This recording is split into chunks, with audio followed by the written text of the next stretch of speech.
हो,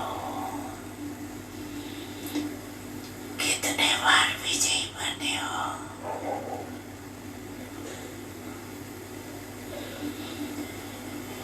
अब एक बार नंबर विजयी बन रहे हो, वह अनेक बार बने हुए को रिपीट कर रहे हो।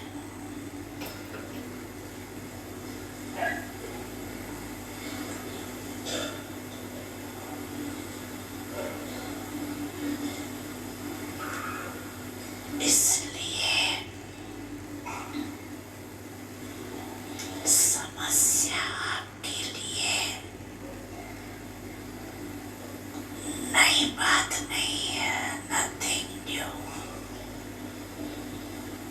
अनेक बार विजयी बने हैं, बन रही है और आगे भी बनते रहेंगे।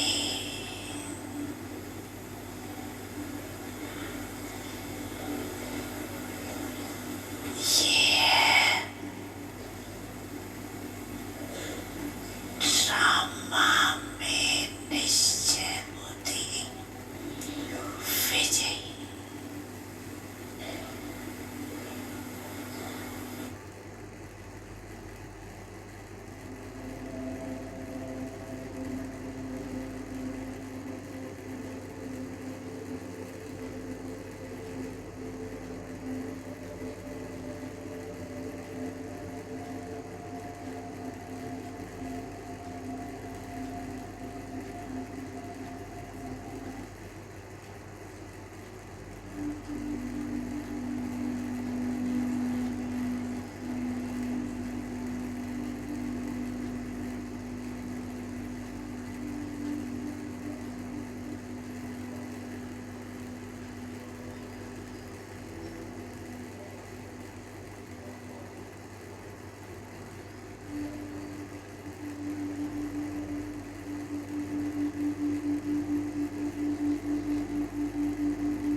सारा जग परिवार है अपना, कोई नहीं है पराया। जैसी नजर से देखा हमने, वैसा इसको पाया।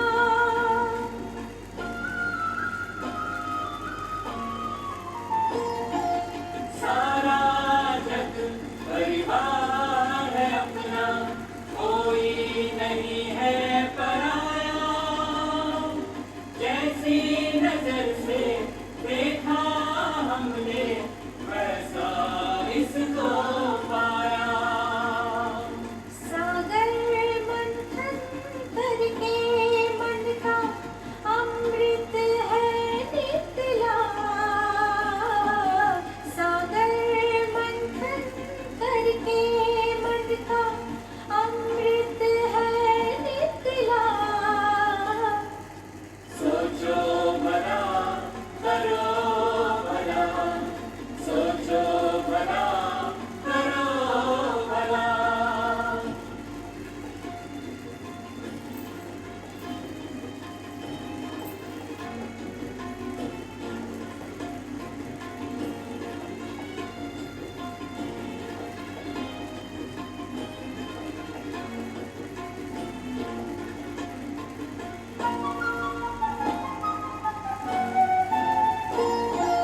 लेके कर दरिया में डालो, वैर न मन में पालो।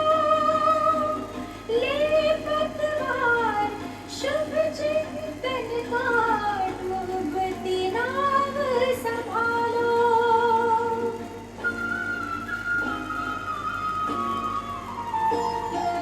बेटी कर दरिया में डालो, वैर न मन में पालो।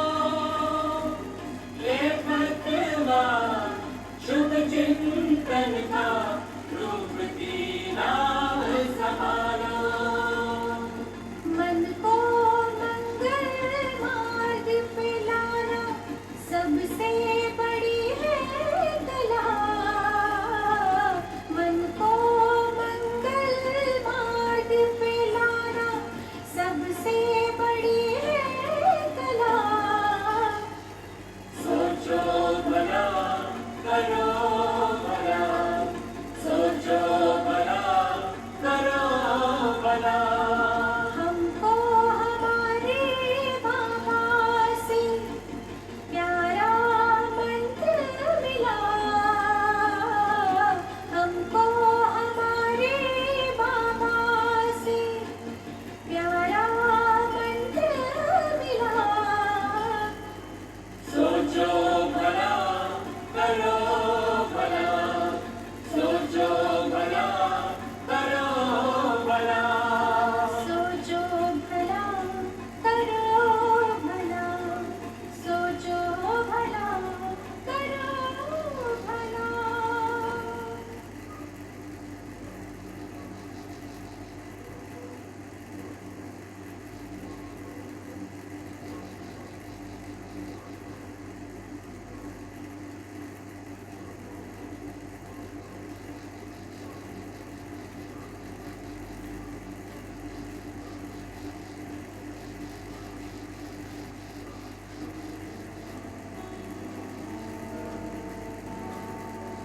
भगवानुवाच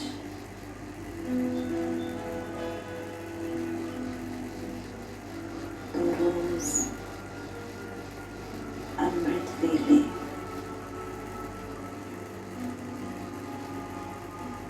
अपने आप को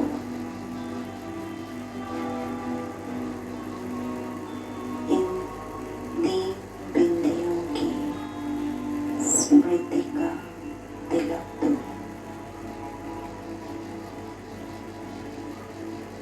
आप बाप और ड्रामा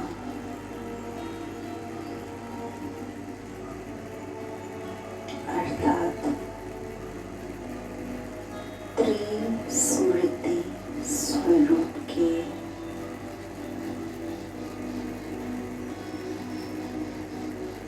अविनाशी तिलक को चेक करो।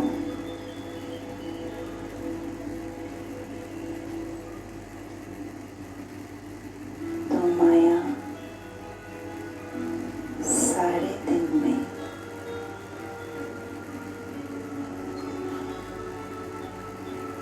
मिटाने की हिम्मत नहीं रख सकेंगे,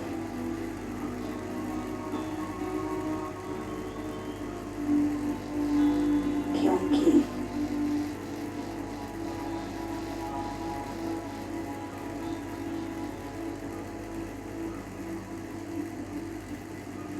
यह सर्व समर्थ स्वरूप का तिलक है।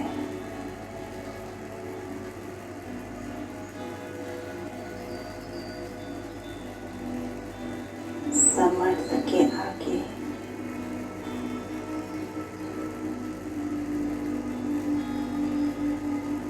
माया के व्यर्थ रूप समाप्त हो जाते हैं।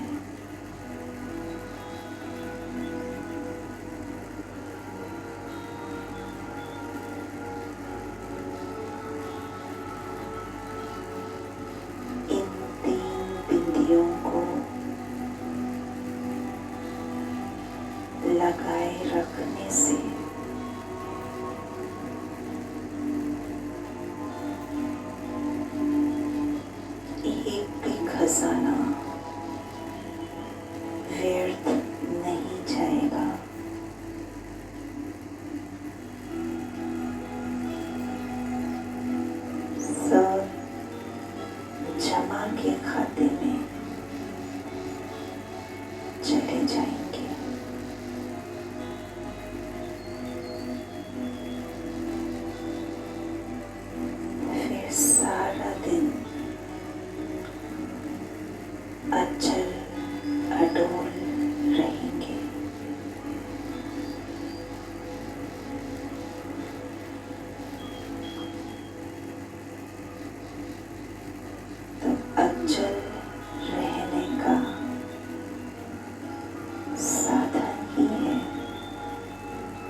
ओम शांति। ओम शांति। ओम शांति।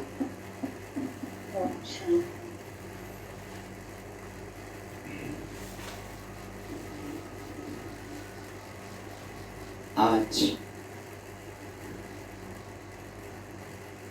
मीठे प्यारे अव्यक्त बाप दादा की महावाक्य सुनेंगे सभी।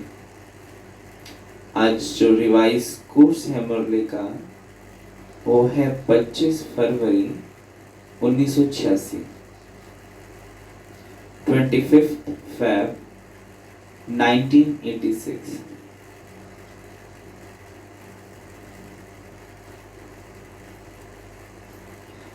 आज डबल विदेशी भाई बहनों के समर्पण समारोह पर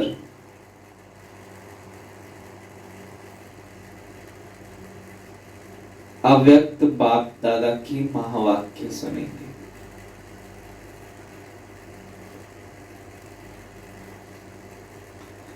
आज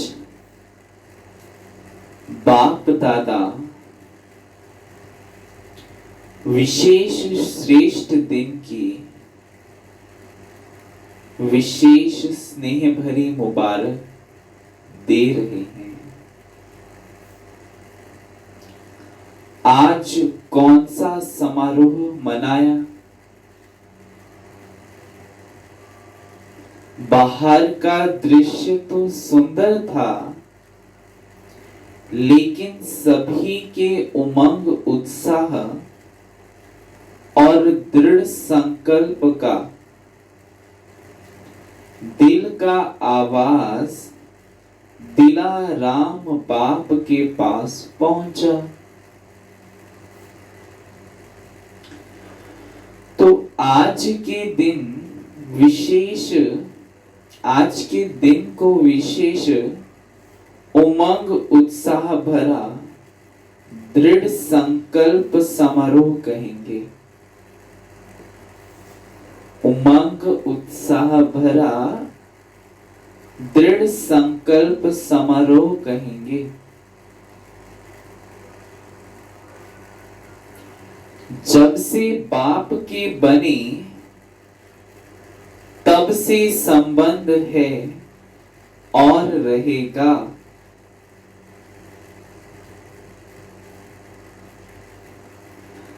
जब से बाप के बने तब से संबंध है और रहेगा।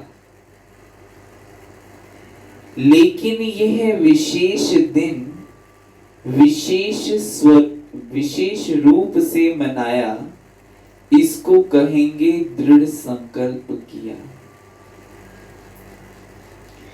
कुछ भी हो जाए, चाहे माया के तूफान आए, चाहे लोगों की भिन्न भिन्न बातें आए, चाहे प्रकृति का कोई भी हलचल का नजारा है, चाहे लौकिक व अलौकिक संबंध में किसी भी प्रकार के सरकमस्टांस हो, मन के संकल्पों का बहुत जोर से तूफान भी हो, तो भी एक बाप दूसरा ना कोई। इस बात को महसूस करो। कुछ भी आ जाए, कैसी भी परिस्थिति आ जाए, हाँ, अपने आप को एकदम से महसूस करो कि सामने परिस्थितियों का पहाड़ गिरा हुआ है और मैं साक्षी दृष्टा बनकर हर एक सीन को देख रही हूं। अनुभव करो, अभी अभी करो। केवल बुद्धि में यही चले, मेरा तो एक शिव बाबा, दूसरा ना कोई। लौकिक अलौकिक प्रकृति माया किसी भी रूप में आए, लेकिन मेरा तो एक शिव बाबा, दूसरा ना कोई। वंडरफुल सीन, वंडरफुल नजारा देखें। ऐसे अपने आप को सदा चेक करें। जब बाबा ऐसी ऐसी बातें बोलते हैं ना, तो अपने आप को चेक करना है। कितना वंडरफुल लगता है ये चीज, कैसे बाबा हमें साक्षी दृष्टा का पाठ पढ़ा रहे हैं। हाँ, तो इसलिए बाबा कहते, एक बल एक भरोसा, ऐसा दृढ़ संकल्प किया वह सिर्फ स्टेज पर बैठे। सिर्फ स्टेज पर बैठे या ये भी किया संकल्प की एक बल एक भरोसा। डबल स्टेज पर बैठे थे या सिंगल स्टेज पर बैठे थे? अब डबल स्टेज कौन सी है? डबल स्टेज बाबा की। हाँ, बाबा की कौन सी स्टेज है? मेरा बाबा दूसरी तरफ दुनिया की स्टेज में हाँ जी। और ज्योति माता जी? एक तो जैसे बैठते हैं हम मतलब अटेंशन दे के बाबा की याद में, और दूसरा मतलब अटेंशन रखते हैं, स्मृति रखते हैं बाबा याद में। बिल्कुल। तो बाबा ने कहा एक थी यह स्थूल स्टेज जहां समर्पण हो रहा था, और बाबा ने कहा दूसरी थी दृढ़ संकल्प की स्टेज, दृढ़ता की स्टेज। तो डबल स्टेज पर बैठे थे ना, हार भी बहुत सुंदर पहने। सिर्फ यह हार पहना व सफलता का भी हार पहना, डबल हार पहने। ये स्थूल का हार भी पहना हुआ है, तो सफलता का हार भी पहना हुआ है। सफलता गले का हार है ना, यह दृढ़ता ही सफलता का आधार है। इस स्थूल हार के साथ सफलता का हार भी पड़ा हुआ था ना। बाप दादा दृश्य देखते हैं, सिर्फ साकार रूप का दृश्य नहीं देखते, लेकिन साकार दृश्य के साथ साथ आत्मिक स्टेज, मन के दृढ़ संकल्प और सफलता की श्रेष्ठ माला, ये दोनों देख रहे हैं। क्या देख रहे हैं बाबा? आत्मिक स्टेज, मन के दृढ़ संकल्प और सफलता की श्रेष्ठ माला। डबल माला, डबल स्टेज देख रहे थे। दो मालाएं देखी। कौन सी मालाएं देखी? आत्मिक स्टेज, दूसरी सफलता की, है ना। तो बाबा ने कहा एक स्थूल माला पहनी हुई थी और एक सफलता की माला, और स्टेज भी दो देखी। एक स्थूल की स्टेज देखी और एक दृढ़ संकल्पों की देखी। तो बाबा ने कहा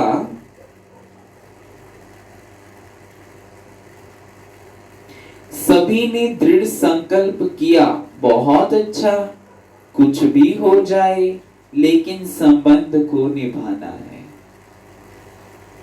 ऐसा तो पक्का सभी की बुद्धि में ठान लिया ना सभी ने, कुछ भी हो जाए, कैसी भी परिस्थिति आ जाए, संबंध तो निभाना है। परमात्म प्रीति की रीति सदा निभाते हुए सफलता को पाना है। निश्चय है सफलता गले का हार है। एक बाप दूसरा ना कोई, यह है दृढ़ संकल्प। कर लिया ना संकल्प सभी ने, बुद्धि में बैठ गया ना ये, बस केवल बाबा। जब एक है तो एक रस स्थिति स्वतः और सहज है। जब एक है तो एक रस स्थिति स्वतः और सहज है। सर्व संबंधों की अविनाशी तार जोड़ी है ना, निभाते हैं ना सब संबंध बाबा के साथ। अगर एक भी संबंध कम होगा तो हलचल होगी, इसलिए सर्व संबंधों की डोर बांधी। अपने आप को चेक करना है। आज पूरा दिन सारे संबंध देखने हैं और सारे संबंधों का रिलेशन देखना है कि क्या मेरा और बाबा का ऐसा संबंध 100% है। बाबा ने कहा एक में भी कमी हुई तो हलचल में आ जाएंगे। अब हम चेक करना है आज पूरा दिन कि क्या मेरी स्टेज, मेरी स्थिति, सर्व संबंध एक बाप के साथ है। डबल हार पहने हुए हैं, डबल स्टेज पर हैं, और क्या देखना है? सर्व संबंध एक बाप के साथ जुटे हुए हैं। वो तार जुड़ी हुई है या कहीं एक आधी तार टूटी हुई है। जितने भी दुनिया के संबंध है वो सारे संबंध एक बाप के साथ हो। तो बाबा कहते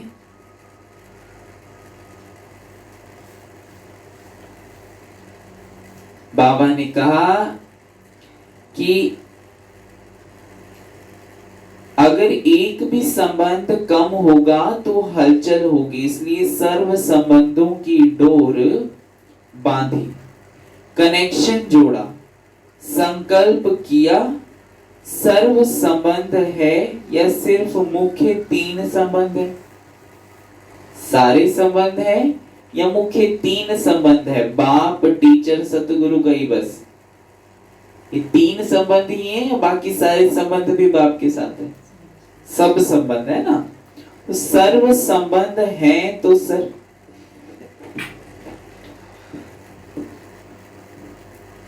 तो बाबा ने कहा सर्व संबंध है तो सर्व प्राप्तियां हैं।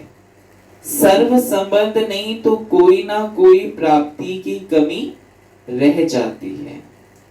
सभी का समारोह हुआ ना।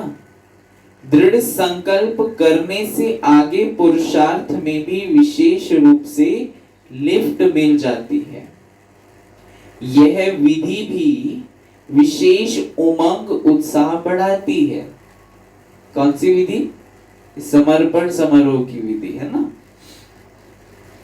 दृढ़ संकल्प करने से आगे पुरुषार्थ में भी विशेष रूप से लिफ्ट मिल जाती है। यह विधि भी विशेष उमंग उत्साह बढ़ाती है। बाप दादा भी सभी बच्चों को दृढ़ संकल्प करने के समारोह की बधाई देते हैं। शुक्रिया बाबा। और वरदान देते सदा अविनाशी भव, अमर भव। स्वीकार कर ले इन वरदानों को, स्वरूप बन जाए इन वरदानों का। साथ साथ मुरली के साथ स्वरूप बनने का अभ्यास हो जाए। आज एशिया का ग्रुप बैठा है। एशिया की विशेषता क्या है? विदेश सेवा का पहला ग्रुप जापान में गया, यह विशेषता हुई ना। साकार बाप की प्रेरणा प्रमाण विशेष विदेश सेवा का निमंत्रण और सेवा का आरंभ जापान से हुआ। तो एशिया का नंबर स्थापना में आगे हुआ ना।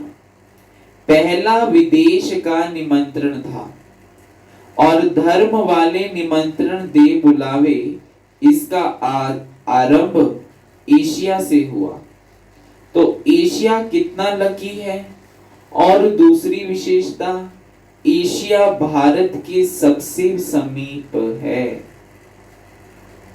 एशिया भारत के सबसे समीप है और बड़ा कॉन्टिनेंट भी माना जाता है, सबसे बड़ा एशिया।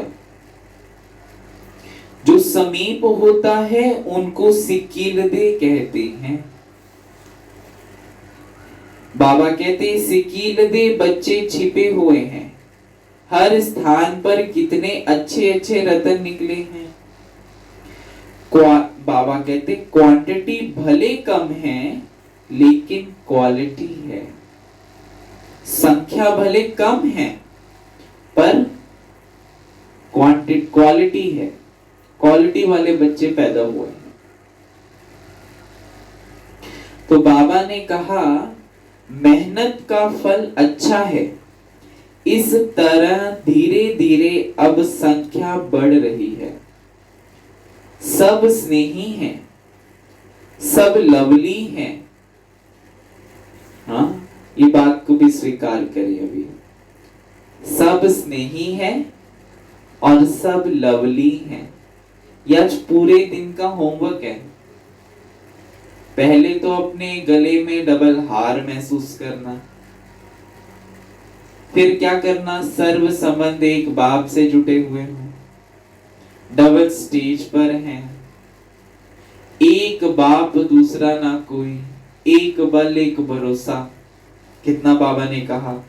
और अब बाबा कहते कि स्नेही भी हैं तो लवली भी हैं। हर एक दो से ज्यादा स्नेही है। यही ब्राह्मण परिवार की विशेषता है।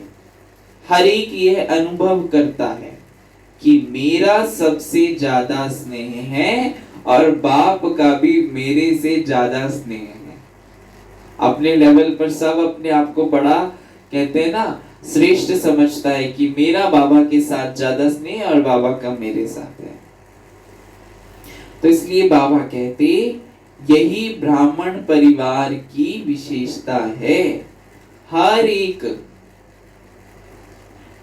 बाबा कहते हर एक यह अनुभव करता है कि मेरा सबसे ज्यादा स्नेह है और बाप का भी मेरे से ज्यादा स्नेह है। मेरे को ही बाप दादा आगे बढ़ाता है। इसलिए भक्ति मार्ग वालों ने भी बहुत अच्छा एक चित्र अर्थ से बनाया है। हर एक गोपी के साथ वल्लभ है। वल्लभ कौन? वल्लभ कौन? शिव बाबा। गोपी कौन? हमारे बच्चे। बहुत अच्छा है ना। तो ये भी याद रखना, हम गोपियों के साथ वल्लभ सदा साथ हैं। ठीक है, कितना वंडरफुल आज बाबा ने कहा। तो सिर्फ एक राधे के साथ व सिर्फ 8 पटरानियों के साथ नहीं, हर एक गोपी के साथ गोपी वल्लभ है।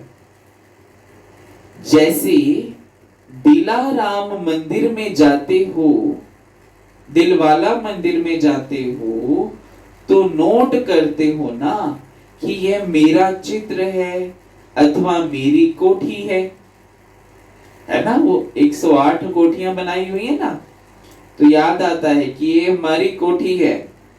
तो इस रास मंडल में भी आप सबका चित्र है। इसको कहते ही हैं महारास। इस महारास का बहुत बड़ा गायन है। बाप दादा का हर एक से 1-2 से ज्यादा प्यार है। बाप दादा हर एक बच्चे के श्रेष्ठ भाग्य को देख हर्षित होते हैं।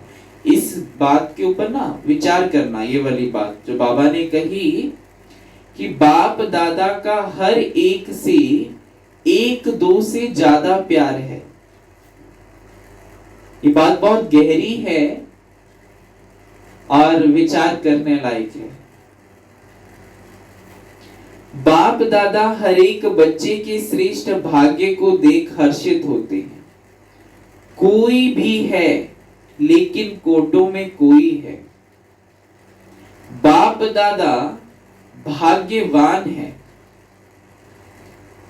बाबा ने कहा कि कोई भी है लेकिन कोटों में कोई है। कोई भी, जितने भी हैं, हर एक बच्चा कोटों में कोई है। कैसे बाबा वैल्यू बढ़ा रहा है हर एक की। पद्मा पदम भाग्यवान है। दुनिया के हिसाब से देखो तो इतने कोटों में से कोई हो ना। जापान तो कितना बड़ा है, लेकिन बाप के बच्चे कितने हैं, तो कोटों में कोई हुए ना।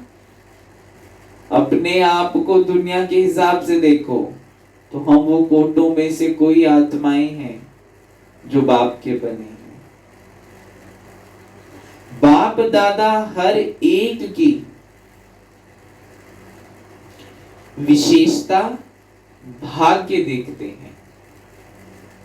तो अपने अंदर विशेषताएं भी बढ़ानी है। कमी है अभी विशेषताओं में, तो विशेषताओं को बढ़ाना है, और विशेषताएं बढ़ जाएंगी तो भाग्य भी बढ़ जाएगा। कोटों में कोई सिकीलते हैं। बाप के लिए सभी विशेष आत्माएं हैं। बाप किसको साधारण, किसको विशेष नहीं देखते, सब विशेष है। इस तरफ और ज्यादा वृद्धि होनी है, क्योंकि इस पूरे बाबा कहते इस पूरे साइड में डबल सेवा विशेष है। एक तो अनेक वैरायटी धर्म के हैं, और इस तरफ सिंध की निकली हुई आत्माएं भी बहुत हैं। जापान की तरफ उन्हों की सेवा भी अच्छी कर सकते हो। उन्हों को समीप लाया तो उन्हों के सहयोग से और धर्मों तक भी सहज पहुंच सकेंगे। डबल सेवा से डबल वृद्धि कर सकते हो। उन्हों में किसी ना किसी रीति से उल्टे रूप में, चाहे सुलटे रूप में बीज पड़ा हुआ है।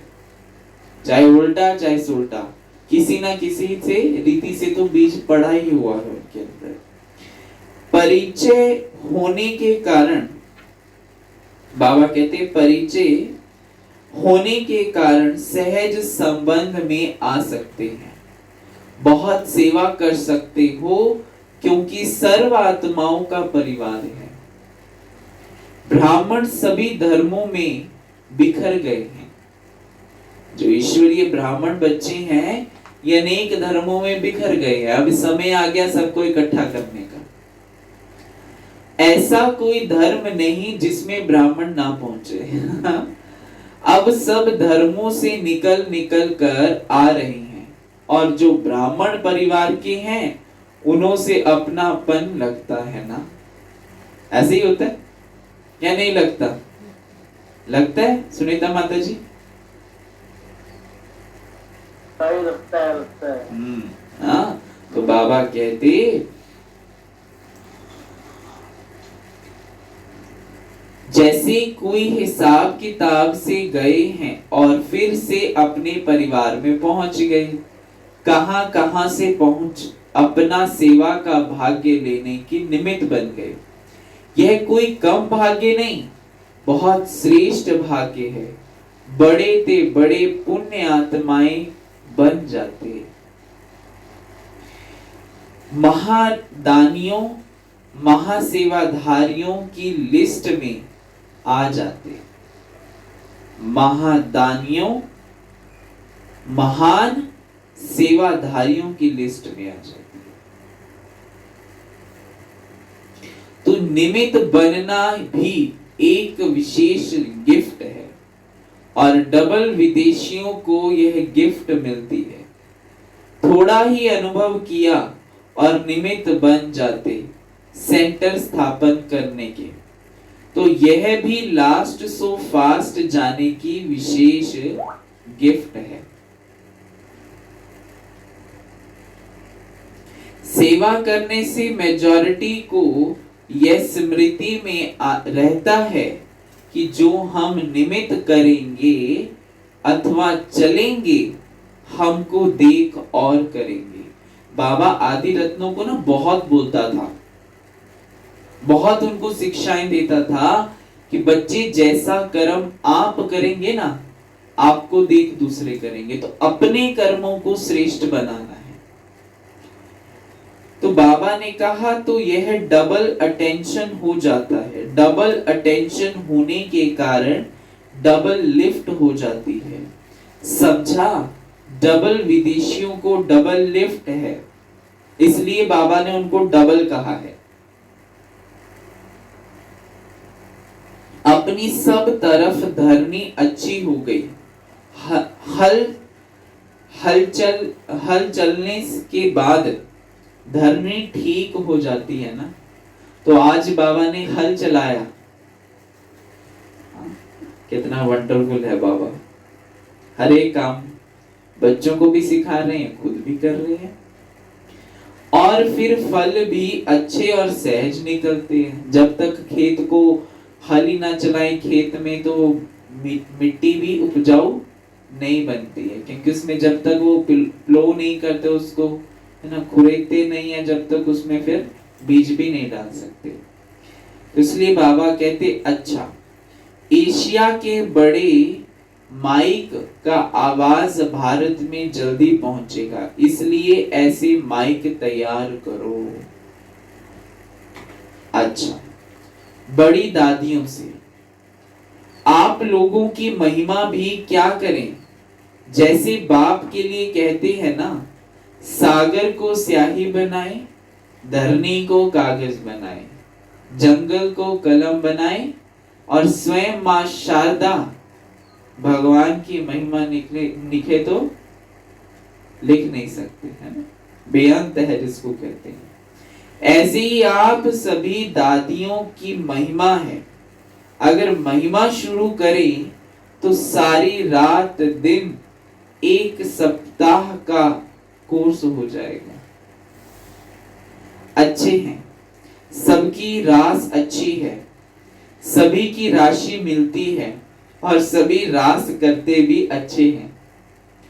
हाथ में हाथ मिलाना अर्थात विचार मिलाना, यही रास है। तो बाप दादा दादियों की यही रास देखते रहते हैं, अष्ट रत्नों की यही रास है।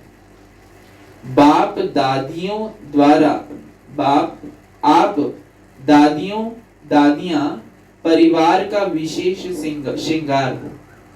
दादियां तो कितना श्रृंगार थी स्टार्टिंग में, है ना। तो अभी भी देखो जो कुछ दादियां बच गई हैं, ईशु दादी, रतन मोहिनी दादी, है ना, गुलजार दादी, ऐसे तो कितना मना फिर लगता है कि ये रतन बचे रहे लास्ट तक, क्योंकि विशेष स्नेह है ना उनके साथ, श्रृंगार है ना मधुबन का। दादी जानकी थे, दादी प्रकाशमणि थे, गंगे दादी थी, ईशु क्या बोलते हैं उनको, ब्रिजेंद्रा दादी थी, मनोहरिंद्रा दादी थी, चंद्रमणि दादी थी, इतनी दादियां थी, शील दादी थी, रुक्मणी दादी थी, कितनी दादियां थी, है ना। तो कितनी वैरायटी और कितना श्रृंगार था मधुबन का वो। अगर श्रृंगार ना हो तो शोभा नहीं होती। तो सभी उसी स्नेह से देखते हैं। फिर ब्रिजेंद्रा दादी से बचपन से लौकिक में अलौकिक में श्रृंगार करती रही, तो श्रृंगार करते करते श्रृंगार बन गई। ऐसे है ना बाप दादा महावीर महारथी बच्चों को सदा ही याद तो क्या करते, लेकिन समाये हुए रहते। जो समाया हुआ होता है उनको याद करने की भी जरूरत नहीं है, ऑटोमेटिकली याद रहती है ना। पत्नी का पति मरता है तो याद तो समाई रहती है ना, बार बार याद नहीं करना पड़ता, दिलाना नहीं पड़ता याद, ऑटोमेटिकली याद आ जाता है। तो बाबा कहते ऐसे ही इन महारथियों की भी याद सदा दिल में समाई रहती है। बाप दादा सदा ही हर विशेष रतन को विश्व के आगे प्रत्यक्ष करते हैं। तो विश्व के आगे प्रत्यक्ष होने वाली विशेष रतन हो। किससे बात कर रहे हैं बाबा? कौन सी दादी? ब्रिजेंद्रा दादी। ब्रिजेंद्रा दादी कौन है ज्योति माता जी? विजेंद्र दादी वो ब्रह्मा बाबा के जो भाई की बेटी थी वहाँ पुत्र वधु। अच्छा अच्छा अच्छा, उनका नाम? हाँ जी, ब्रिजेंद्रा दादी। उनका नाम तो वो है राधे। राधे तो मम्मा का नाम था ना? नहीं नहीं, मतलब जैसे उनकी पत्नी का नाम था ना यशोदा। यशोदा माता। वो का नाम जो है राधे था। फिर बाद में ब्रिजेंद्रा दादी पढ़ा। अच्छा, बाद में पढ़ा। ठीक। तो बाबा ने कहा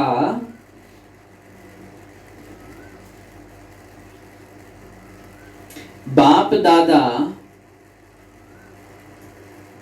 सदा ही हर विशेष रतन को विश्व के आगे प्रत्यक्ष करते हैं। तो विश्व के आगे प्रत्यक्ष होने वाली विशेष रतन हो, एक्स्ट्रा सभी की खुशी की मदद है। बाबा कहते आपकी खुशी को देखकर सबको खुशी की खुराक मिल जाती है, इसलिए आप सबकी आयु बढ़ रही है, क्योंकि सभी के स्नेह की आशीर्वाद मिलती रहती है। अभी तो बहुत कार्य करना है, इसलिए श्रृंगार हो परिवार का। सभी कितने प्यार से देखते हैं, जैसे कोई का छत्र उतर जाए तो माथा कैसे लगेगा, कैसा लगेगा? तो ऐसे बाबा कहते हैं श्रृंगार भी नहीं उतरते, आप सब श्रृंगार हो सभी के। तो छत्र पहनने वाला अगर छत्र ना पहने तो क्या लगेगा? कोई श्रृंगार अगर कम हो तो कैसी लगेगी सूरत? तो आप सभी भी परिवार के छत्र हो। फिर निर्मल शांता दादी से, अब निर्मल शांता दादी कौन है? बाबा की बड़ी बेटी निर्मल शांता दादी है ना। अपना यादगार सदा ही मधुबन में देखती रहती हो। यादगार होते हैं याद करने के लिए, लेकिन आपकी याद यादगार बना देती है। चलते फिरते सभी परिवार को निमित्त बने हुए आधार मूर्त याद आते रहते हैं। तो आधार मूर्त हो, स्थापना के कार्य के आधार मूर्त मजबूत होने के कारण यह वृद्धि की, उन्नति की बिल्डिंग कितनी मजबूत हो रही है, कारण आधार मूर्त है। बाबा ने आधार मूर्त बनाए, आधार मूर्त और उद्धार मूर्त। अच्छा, डबल लाइट बनो, अव्यक्त मुरलियों से चुने हुए अनमोल रतन। डबल लाइट अर्थात आत्मिक स्वरूप में स्थित होने से हल्कापन स्वतः हो जाता है। डबल लाइट अर्थात आत्मिक स्वरूप में स्थित होने से हल्कापन स्वतः हो जाता है। ऐसे डबल लाइट को ही फरिश्ता कहा जाता है। फरिश्ता कभी किसी भी बंधन में नहीं बंधता। तो हम कौन है? डबल लाइट फरिश्ता। इस पुरानी दुनिया के पुरानी देह के आकर्षण में नहीं आता, क्योंकि है ही डबल लाइट। डबल लाइट माना, कल बाबा ने कल डबल अहिंसक बोला था, आज डबल लाइट बोला। तो डबल लाइट किसको कहेंगे?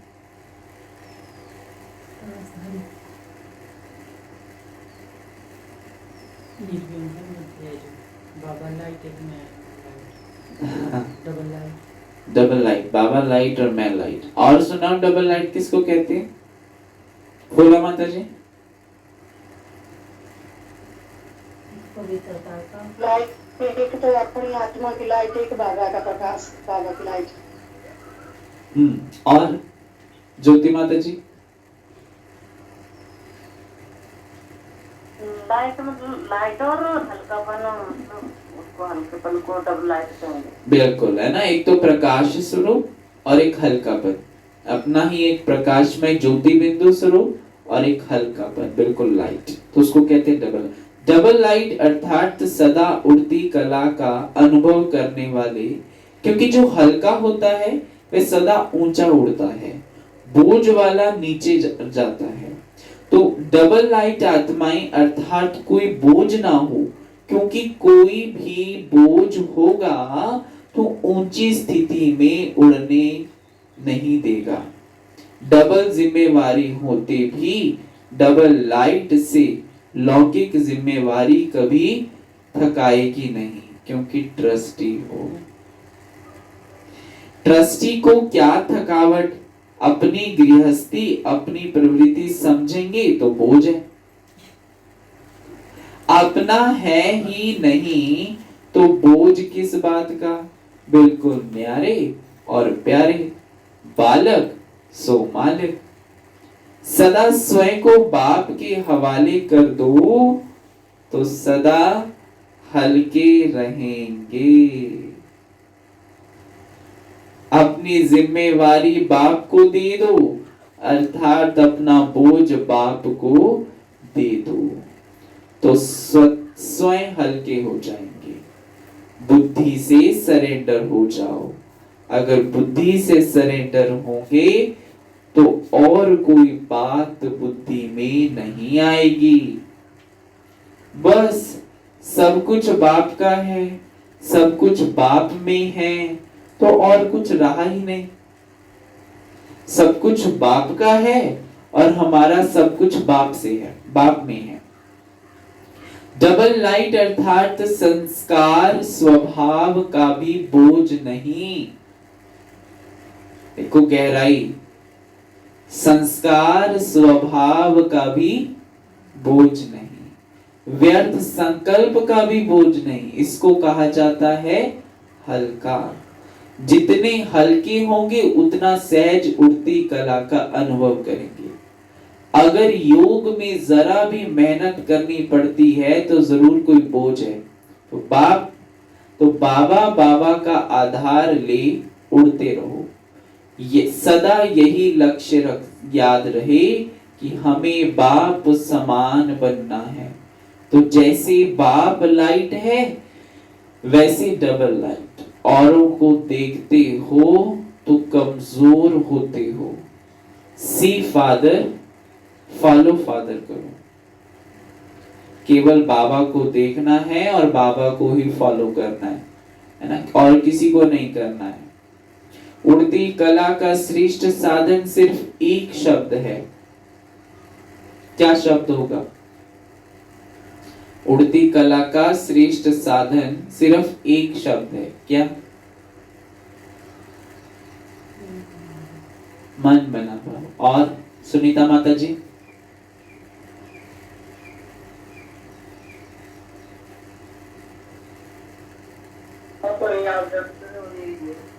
बाबा को याद करते रहो।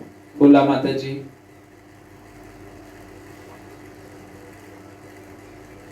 बन जाओ।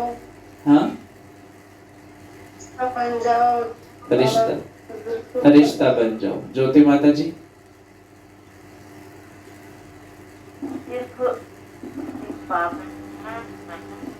जो है वो तेरा। तो बाबा ने कहा कि सब कुछ तेरा। क्या है? सब कुछ तेरा। मेरा शब्द बदल तेरा कर दो। तेरा हूं तो आत्मा लाइट है, और जब सब कुछ तेरा है तो लाइट हल्के बन गए। जैसे शुरू में अभ्यास करते थे, चल रहे हैं, लेकिन स्थिति ऐसी जो दूसरे समझते कि यह कोई लाइट जा रही है। उनको शरीर दिखाई नहीं देता था। इसी अभ्यास से हर प्रकार के पेपर में पास हुए। तो अभी जबकि समय बहुत खराब आ रहा है तो डबल लाइट रहने का अभ्यास बढ़ाओ। दूसरों को सदैव आपका लाइट रूप दिखाई दे, यही सेफ्टी है। अंदर आवे और लाइट का किला देखे। जैसे लाइट के कनेक्शन से बड़ी बड़ी मशीनरी चलती है, आप सभी हर कर्म करते कनेक्शन के आधार से स्वयं भी डबल लाइट बन चलते रहो। जहां डबल लाइट की स्थिति है वहां मेहनत और मुश्किल शब्द समाप्त हो जाता है। अपनेपन को समाप्त कर ट्रस्टीपन का भाव और ईश्वरीय सेवा की भावना हो तो डबल लाइट बन जाएंगे। कोई भी आपके समीप संपर्क में आए तो महसूस करे कि यह रूहानी है, अलौकिक है। उनको आपका फरिश्ता, क्या कह रहे हो? माइक ये कुमारी जी ने बड़े जोर से मुंह पर हाथ नहीं रखा, कपड़ा तो बाबा ने कहा ईश्वरीय सेवा भी की भावना हो तो डबल लाइट बन जाएंगे। कोई भी आपकी समीप संपर्क में आए तो महसूस करे कि यह रूहानी है, अलौकिक है। उनको आपका फरिश्ता रूप ही दिखाई दे। फरिश्ते सदा ऊंचे रहते हैं। फरिश्तों को चित्र रूप में भी दिखाएंगे तो पंख दिखाएंगे क्योंकि उड़ते पंछी हैं। सदा खुशी के झूले वाले, खुशी में झूलने वाले, सर्व के विघ्न हरता व सर्व की मुश्किल को सहज करने वाले तब बनेंगे जब संकल्पों में दृढ़ता होगी और स्थिति में डबल लाइट होंगे। हाँ, तो सदा खुशी के झूलने वाले कब होंगे? जब संकल्पों में दृढ़ता और स्थिति में डबल लाइट होंगे। मेरा कुछ नहीं सब कुछ बाप का है। जब बोझ अपने ऊपर रखते हो तब सब प्रकार के विघ्न आते हैं। मेरा नहीं तो निर्विघ्न। सदा अपने को डबल लाइट समझकर सेवा करते चलो। जितना सेवा में हल्कापन होगा उतना सहज उड़ाएंगे।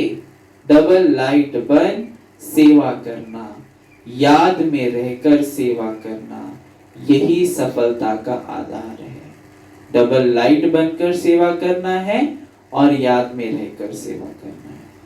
जिम्मेवारी को निभाना यह भी आवश्यक है, लेकिन जितनी बड़ी जिम्मेवारी उतना ही डबल लाइट।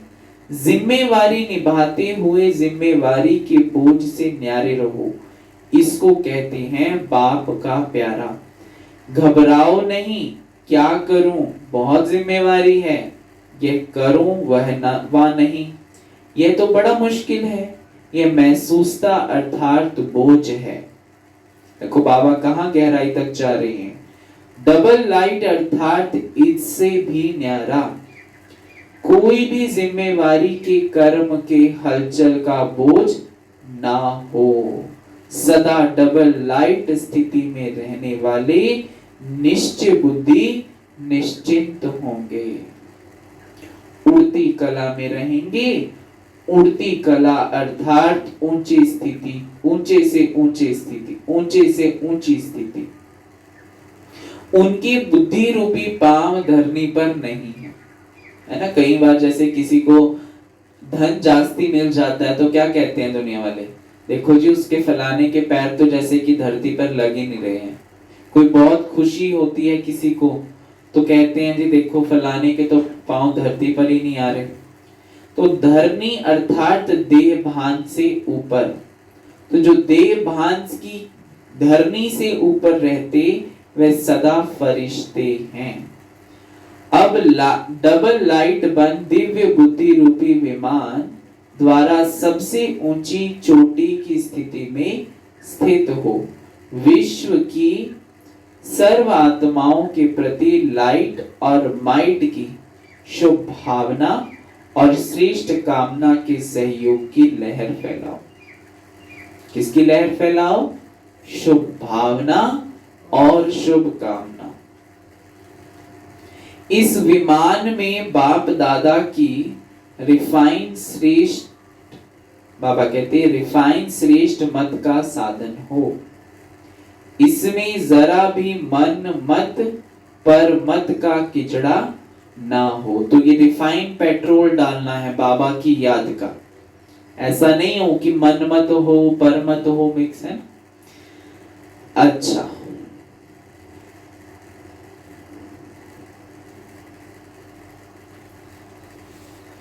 आज तो बाप दादा ने याद प्यार भी नहीं दिया। हाँ, तो हम बाबा से याद प्यार लेंगे। अच्छा, मीठे मीठे सिक्किल दे बच्चों प्रति माता पिता बाप दादा का याद प्यार और गुड मॉर्निंग। रूहानी बाप की रूहानी बच्चों को नमस्ते जी।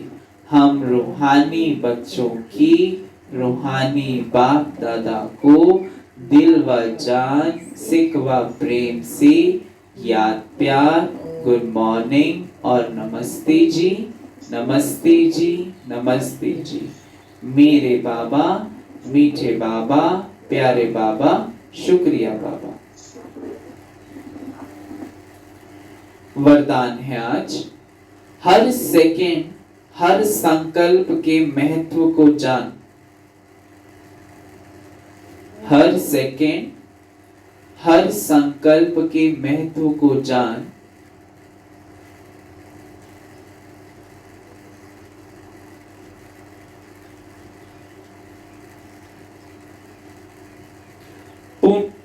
पुण्य की पूंजी जमा करने वाले, पुण्य की पूंजी जमा करने वाले पद्मा पदम पति भव।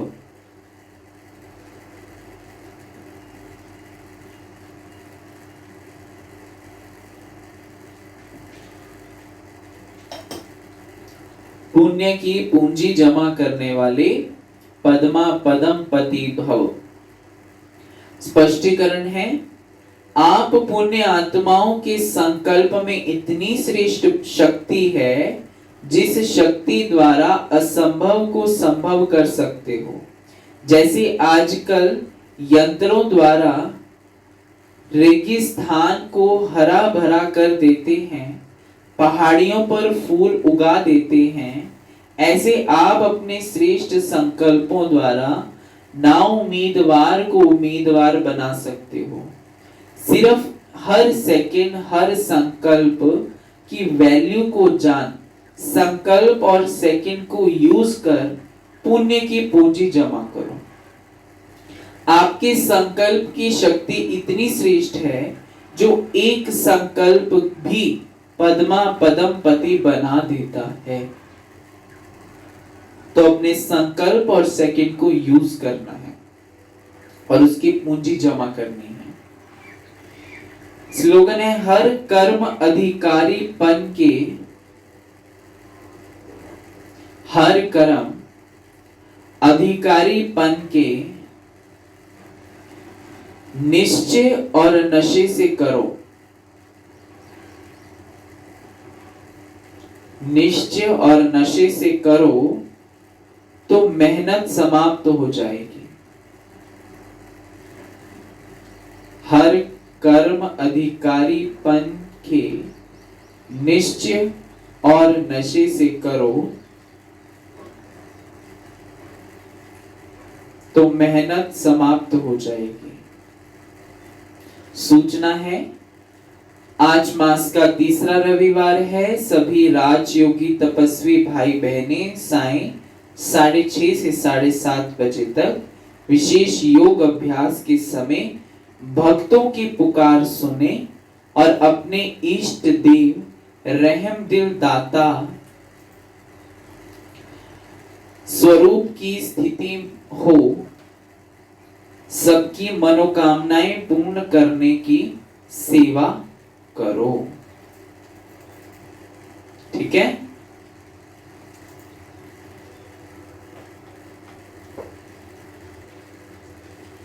भक्तों की पुकार सुननी है, रहमदिल इष्ट देव बनना है और दाता स्वरूप की स्थिति से सबकी मनोकामनाओं को पूर्ण करना है। अच्छा, ओम शांति। दीदी मनमोहिनी जी का ये हम फिर से आज थोड़ा रिपीट कर रहे हैं। दीदी मनमोहिनी जी का दैहिक जन्म हैदराबाद सिंध के एक जाने माने धनाढ्य कुल में हुआ था। अतः उन्हें धन से प्राप्त होने वाले सभी सांसारिक सुख उपलब्ध थे, किंतु वे मानसिक रूप से असंतुष्ट थे। उसका एक कारण यह था कि उनकी लौकिक माता युवावस्था में ही पति के देह त्याग के कारण बहुत अशांत रहती थी। वे स्वयं अपने अनुभव से भी जानती थी कि संसार में कोई भी ऐसा व्यक्ति नहीं है जिसे सर्वाधिक एवं स्थायी सुखी तथा शांति प्राप्त हो। दीदी मनमोहिनी जी को बाल्यावस्था से ही सत्संग में रुचि तथा गीता से विशेष प्रेम था। वे श्रीमद् भागवत भी पढ़ा और सुना करते थे। भागवत में गोपियों के प्रसंग में यह पढ़कर भी कि वे भगवान के प्रेम में अपनी सुध-बुध खो देती बैठती थी। दीदी के मन में यह भाव उत्पन्न होता था कि मेरे लौकिक पिता ने नाम तो मेरा गोपी रखा है, परंतु काश श्रीमद् भागवत में जिन गोपियों का वर्णन है मैं भी उनमें से एक होती। श्रीमद् भगवत गीता की जो प्रति वे पढ़ा करती थी उसमें गीता के महत्व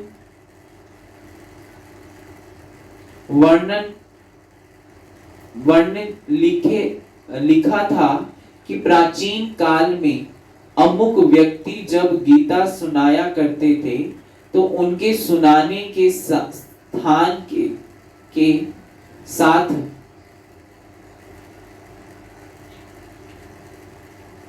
सामने से गुजरता हुआ कोई भी व्यक्ति वहां रुके बिना नहीं रह सकता था। हर पथिक एक चुंबक के आकर्षण की न्यायी आध्यात्मिक आकर्षण से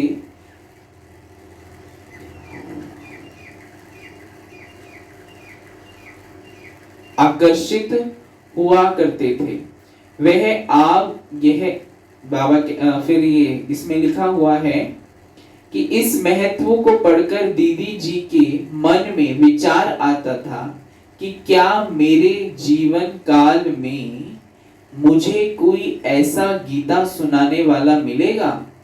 उनकी ये कामनाएं और भावनाएं शुभ और शील युक्त थी और आखिर उनके पूर्ण होने का समय आ गया।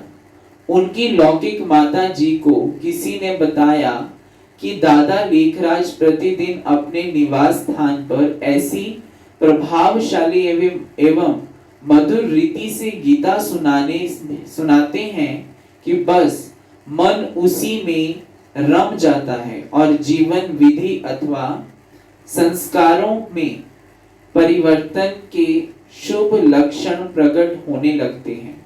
दीदी जी की लौकिक माता वहां ज्ञान सुनने गई। पति के देहांत के कारण उनके मन में वैराग्य तो था ही, अतः अब उन्हें ज्ञान की सुगंधित प्रभु स्मृति का आधार एक ऊंच लक्ष्य के लिए पुरुषार्थ करने की राह तथा उससे होने वाला हर्ष एवं आनंद भी प्राप्त हुआ। इसके बाद शीघ्र ही दीदी जी भी, जिनका लौकिक नाम गोपी था, गीता ज्ञान की यास और प्रभु मिलन की आश लिए वहां गए। वहां उन्होंने देखा कि दादा लेखराज, जिनका बाद में दिव्य नाम ब्रह्मा बाबा अथवा प्रजापिता ब्रह्मा प्रसिद्ध हुआ, के मुख मंडल से पवित्रता का तेज और रूहानियत से प्राप्त होने वाली शांति की कांति तथा दिव्यता की चांदनी बरस रही थी। उनकी वाणी में एक